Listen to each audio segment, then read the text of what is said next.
everyone. We are so glad to be back with you in our Fueling Family and Teacher Partnership series, all focused on AI. Today, we will talk about tutoring and interventions. And I think I can speak for all of us when I say we learn so much when we sit down to dive into these tools and really think about these different concepts and areas and how it applies to the job that we're doing. So let's go ahead and get started. I would love to start by talking about a few tools from the teacher side in Magic School that I really, really love.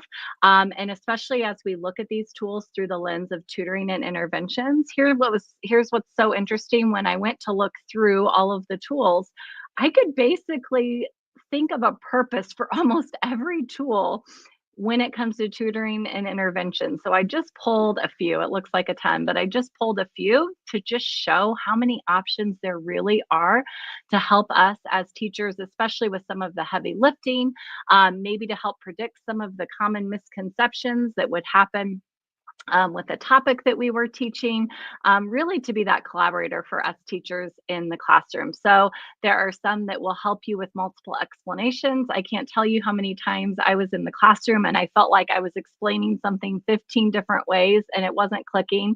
And then their neighbor would say, "Oh, it just means this." And that's all they needed to hear. It clicked because another student could explain it to them. So I've even typed in that before, explain this to a fourth grade student like a fourth grade student would explain it to them. And it's amazing how it really does put it in words that these kids can understand. I love the math spiral review. I love how we can scaffold text. And I love the SAT tools. I know students in our district just took the SAT, but there's multiple opportunities. And I think it's such a great way to help students brush up on those skills. Decodable text, especially as we are all transitioning into the science of reading. There are so many things here and really tools at teachers' fingertips that you should definitely check out and take advantage of.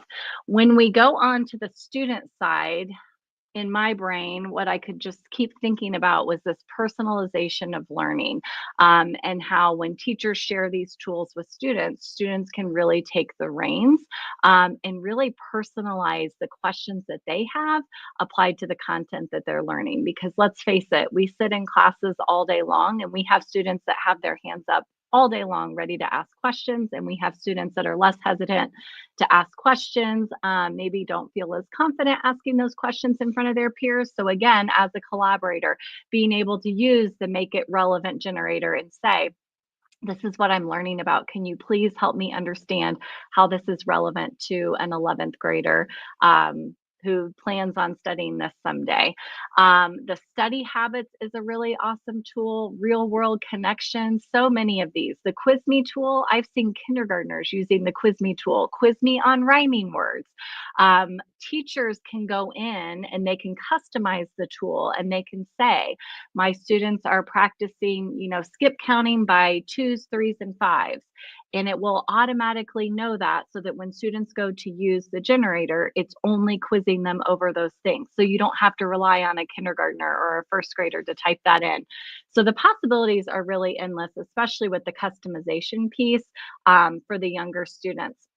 And again, the writing feedback, some of these tools, I wish I would have had the writing feedback when I was in the classroom, and to think about the task of grading all the students' work, but never being able to give them that real time feedback where they could turn right around and turn in a new piece of writing to receive a new score. So many tools out there at our students' fingertips to help personalize their learning. And then I put on my parent hat. So as I'm thinking about tools that will help support parents and guardians and families, I dove into Gemini. So I started looking at Gemini and ChatGPT. So I'll go ahead and talk about Gemini first, because I think it's great to see how two different platforms are tackling the same question. So my question was, how can I help my fourth grader who is struggling with fractions? And it really laid out some great things, how I can work with manipulatives and drawings and just everyday examples. But what was different with Gemini than ChatGPT, everything in green. So if you see anything highlighted in green, I could expand the arrow and a Google search would pop up with links that I could click on. So it really took out that extra step of me then having to say, okay, now I'm going to go into Google and try to find this resource. So I really love that. And the Gemini I was using was completely free. So a great tool for anyone, but especially parents and caregivers and guardians that are really trying to dig in and find ideas. So then I typed in the same prompt into ChatGPT, again using the free version of ChatGPT, and you can see that it looks a little bit different. On the next slide, I typed in the same thing and it gave me some bulleted points, some carryover from what Gemini had said before, but then it also kind of gave me some prompts at the end that said, would you like some books that I would recommend to help with practicing fractions? Would you like some apps and online games that would help your fourth grader? So I asked the same prompt, but got a little bit different information, both super valuable. And that's what I find myself doing in my professional and my personal life. When I go to Gemini and I gather some information, I do sometimes go to ChatGPT or Magic School to type in the same prompt to see if it's going to give me something a little bit different. And then I can put resources together. I can take out the pieces that I really love. And again, it's helping with that heavy lifting and really helping my creativity as I'm trying to solve some of these problems. So, Jonathan, I'm going to pass it on to you because I know you and Sandy have some great things to share as well. Thank you. I love these tools that you shared. I was thinking a lot about the explanation generator that you shared. And I'm like, sometimes I need something explained to me at a fourth grade level. I'm telling on myself a little bit there, but I was like, that could be really handy for me also. And also just love the tools for families that you shared, especially as I know some families are concerned as they're getting, I read results back right now. This could be a great opportunity to think about how they could use AI to support students in getting over the bar before the end of the school year. I'm going to go into some more prompts this week. I'm going to talk about different prompts that we can use around tutoring and intervention. And when I was thinking about tutoring intervention, I came up with kind of 3 buckets of things that we might think about as far as tutoring and intervention. So one of the things that I think is difficult when we are providing intervention or tutoring is the ability to know where the gaps in student understanding are. So there's going to be some problems around that. Also, how do we create explicit instructional plans for students based on those gaps? And then lastly, we want students to become independent with those particular skills that we're working on. So some prompts that can support students in developing opportunities for practice, because we know that repeated practice helps students become much more proficient at whatever that skill is. So as we dive into the determining gaps part, one of my favorite things to do, especially in math when I'm working with a student, is to do math interviews, because there's so much that can be uncovered around a student's understanding of math skills that you might not get if you're just looking at their work or their answers. It really makes the student thinking a lot more three-dimensional, so we can really understand the thinking process behind how they're attacking different problems. So a prompt for that might look like, create a student interview that will help me better understand a student's ability to solve complex word problems. And if we're really trying to determine a specific gap, we could get much more specific than that. But that's kind of a broad one that could be used to start to uncover those problem-solving skills that students have.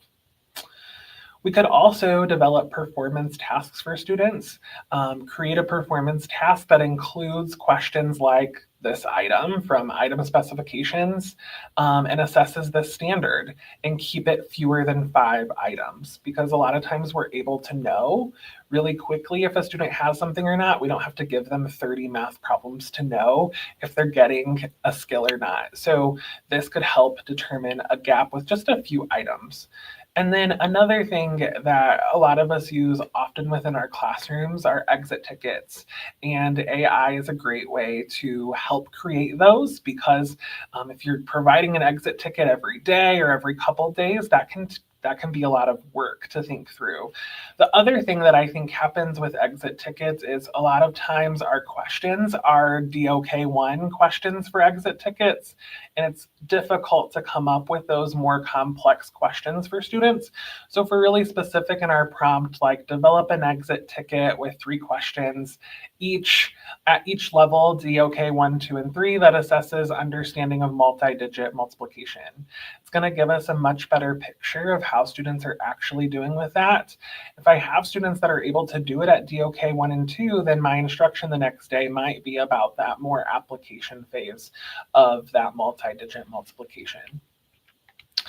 As we move into creating explicit instructional plans, we know students that need intervention or tutoring services are going to respond well with explicit, systematic instruction. And so here are a couple ways that you can use AI as a partner in supporting that explicit instruction. The first one is creating routines. Students typically respond well to a routine because they're not using their cognitive load as much to learn a new activity. It's an activity that they already know and are familiar with that they can continue to engage in as they develop new skills. So a prompt like develop a routine that helps students decode and encode CVC and CVCE words and develops sentence level fluency could be an example of a prompt that you write to help create a routine. Also, sometimes it's difficult to uncover exactly what prerequisite skills a student might need to be successful with a particular skill. And so AI can help determine what those prerequisite skills are and also can help you assess to see if that's really where the breakdown is with students. So creating a list of prerequisite skills that are needed for students to be able to divide fractions and decimals with accuracy. Yeah, we can look at our standards and the before grade level and grade level ahead, but sometimes it doesn't get specific enough with the discrete skills that are needed to do well with a particular skill.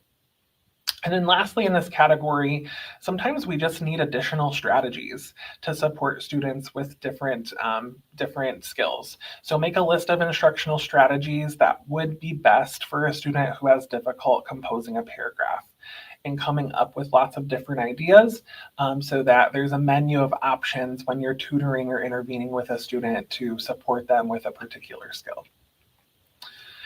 The last area is about that opportunity to practice specific skills and grow in that area. So a lot of times we have a guided practice component of our explicit instruction. And so generating a list of guided practice activities that can be used to support students with determining if they're writing sentences, run-ons, or fragments could be something that you type in. Again, replace that sentences, run-ons, or fragments with anything that you're working on with students, and you're going to be able to get lots of different ideas. Independent practice, this is huge because in tutoring and intervention, a lot of times those students are relying on you to support them through whatever activity that is. And so making sure that you have activities where they can show that they can do different things independently is really important. So creating an independent practice activity that supports students in fluently reading CVC, CVCE, digraph, and blend words could be an example. Maybe you've been working on all of those different types of words over the course of your tutoring time together, and now it's time for that student to show that they can do that with fluent reading also. And then lastly, after we've gone through guided practice, independent practice, we really want to start applying skills. So coming up with different ways for students to show application. A prompt could be design a project where students can apply their understanding of determining the area and perimeter of complex shapes. And that is going to take that DOK level that we were talking about even higher. So those are just some ideas for prompts. Again, make adjustments to those prompts as you type them in because AI definitely is that collaborator that can continue to help refine your approach to supporting students. Sandy, I'm going to turn it over to you.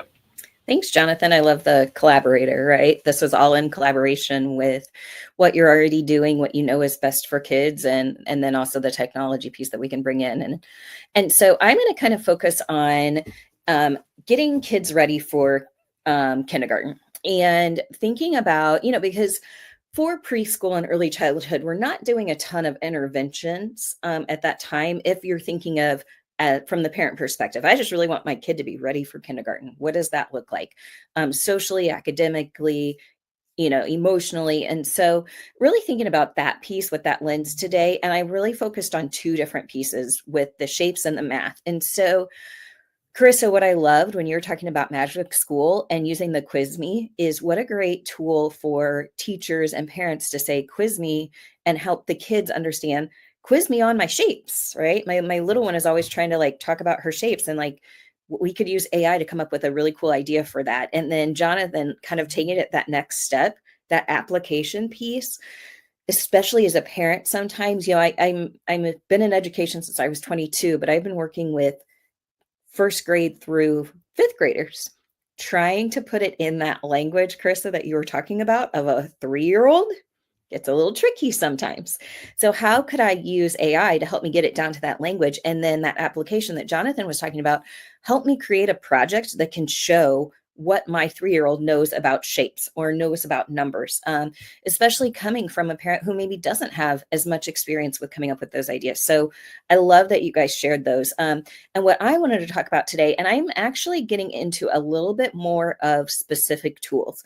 I've really kind of tried to shy away from apps, things like that, because with early childhood, we don't want our kids on a lot of screen time. But there is some benefit to it. So some of those things are going to pop up in my next two slides today. But the first one is kind of shape sorting and using something like Osmo to help them match those real life shapes with digital prompts. Again, I'm going with what Jonathan said, though, in collaboration with, when you look around your bedroom, what shapes do you see? I see a rectangle. I see a circle. Okay, we can also do it with the digital prompts. But I just want to reiterate again, I'm not just saying do this piece or do this piece. I'm not just saying sit them in front of a tablet. I just really I don't want that to come across that way. But thinking about that, how can we do it digitally? And at the same time, we've talked about before, Google Maps, Apple Maps, letting your kiddo from the back seat in their car seat, if they can see the map, have them identify shapes on the map. That's still AI. And there are tons of shapes that pop up on a map. We don't have physical maps for kids to look at. So let them look at that digital map and come up with the shapes that they see. And then thinking about Fisher-Price Think Learn, scan colors and shapes. That's a talking AI tool that helps them recognize shapes and colors. Jumping into flashcards. These are going to be interactive flashcards, right? We aren't talking about the old school holding up, this is a triangle, this is a circle, this is a square. But how can we bring those to life a little bit more? How can we start to have them identify it on objects that are around them? I know right now my 3-year-old has to draw a picture of herself for her t-shirt for school. It's not going to be great, but if I can get a circle and a stick, just one, that's perfect. So how could I use AI to help her see or to practice drawing that? And then it's going to turn it into that physical shape. Thinking about that, using those to look at 3D shapes. That's a little bit harder for kids to understand. So use the technology, use the tool. And then try Shapes 3D Geometry Learning. It's an app to look at more 2D shapes and how they turn into 3D shapes. Such a cool thing for kids to see. And then we're also talking about STEAM or STEM, thinking too, what does that look like then in the real world? Another one is looking at smart blocks and AI connected tools. So I know that many, many households have Legos if we've got older kids, or the bigger Legos for the smaller kids. So using those to sort shapes and teaching them through building. How can I put two rectangles together to make a larger square? How can I create something that looks like a hexagon? And letting them do that exploring with those shapes, and then thinking about how we can take a picture of it and bring it to life. We know littles like to take pictures of things. Use that and import it into some AI tool as well. And then looking at the Pluggo link, these are magnetic building blocks that have an app that go with it. So just check out some of those things again. Not saying just do this or that, but put them together. And I love the Play-Doh ideas. We know that kids love Play-Doh. Try and get Play-Doh over slime any day. So when I think about the Play-Doh, using an auto draw app, I think this is such a fun idea. So let the kiddo make the shape with Play-Doh and then have an auto draw app try and guess what the shape was. And then in reverse, have an auto draw app draw a shape and have the kid recreate it. I love the idea of having somebody guess it. I know I'm all the time trying to guess what my kid is telling me or what game we're playing, but it's cool to have them maybe have somebody else do it for them. And then also as a parent, not always having the time or in EC classroom, you've got a lot going on, use your tools and have them create a page, a sheet that you can print out and the kids can mold their Play-Doh to match the shape. So thinking again, you could use real life tools. What shapes can I use to build a house? Simple, basic, and then have AI create it for you, print it off, and then the kids can mold it with Play-Doh. All right, Jonathan, and to the next one. So then thinking about math, kind of the same thing. I'm talking about a lot of tools this time. I don't normally do that, but it's not a bad thing. When it's in partnership with something else, it's not a bad thing. So Khan Academy, we know Khan Academy is a great tool for school age kids. Don't forget that it's also available for youngers. Thinking about PBS Kids, those games are so fun. You don't have to worry about the ads that are not appropriate, that are annoying. So really look at PBS Kids for ideas for numbers and counting and kind of that basic addition. Moose Math by Duck Duck Goose. This is a free app that helps the littles learn numbers and counting and just by little games. So, instead of having them get on YouTube Kids and look up somebody opening up some sort of gift, have them get on and do something maybe that's going to help prepare them for kindergarten, if that's your choice on how you go. Thinking about math kids, having them add, subtract, and really remembering we're talking about 5 and under. So as all three of us are sitting here as educators, we are not expecting kids to come into kindergarten reading it, writing, adding, and subtracting. That is not at all what we're expecting. We are wanting them to understand how to collaborate with their peers. We know they're going to be learning about that. We know that we want them to be interested in learning, interested in math, interested in numbers, interested in shapes and colors and reading. And so even though this says add and subtract, please don't think that your 4-year-old needs to be adding 3 digits by the time they come into kindergarten. Just letting them get used to numbers.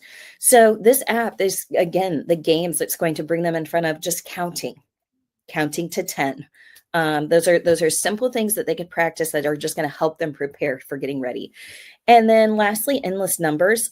This one has lots of really great animation and puzzles, and it's also free. So that's always a great thing to have. All right, Jonathan, that kind of wraps up my ideas for getting our kids ready. Thank you for joining us. Remember, you can scan the QR code, and that will give us some feedback on today's session and enter you in for a Magic School AI swag. Make sure you join us next time, where we are going to talk about the new diploma and have a guest speaker with us this time, and really think about how AI is going to help support or can support that, and even thinking all the way down to our preschool kiddos again. So thank you. And if you make sure that you follow Keep Indiana Learning on all the social media platforms, feel free to scan the QR codes for Jonathan, myself, and Karisa, and follow us. Make sure you share how you are using some of the things we talked about today so that we can share them on with other educators and parents and friends and family. Thank you, and we will see you in April. Bye.